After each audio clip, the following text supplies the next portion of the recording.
मार्गशीर्ष महिन्यातील पौर्णिमेला दत्त जयंती साजरी केली जाते। आज दत्त जयंतीनिमित्त कोल्हापूर शहर आणि परिसरातील सर्व दत्त मंदिरात पहाटे अभिषेक आणि इतर धार्मिक विधी पार पडले। यानंतर श्री मूर्तीची आकर्षक पूजा बांधण्यात आली होती।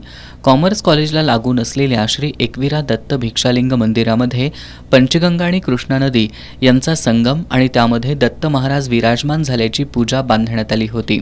यावेळी पार पडलेल्या दत्त जन्मकाळ सोहळ्याला भाविकांनी मोठी गर्दी केली होती।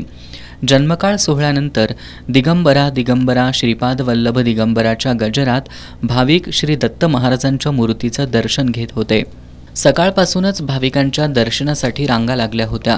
संपूर्ण मंदिर या निमित्तानं आकर्षक विद्युत रोषणाई आणि फुलांच्या माळांनी सजवण्यात आलं होतं।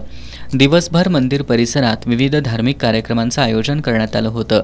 यामुळे मंदिर परिसरात संपूर्ण वातावरण आनंदी भक्तिमय झालं होतं।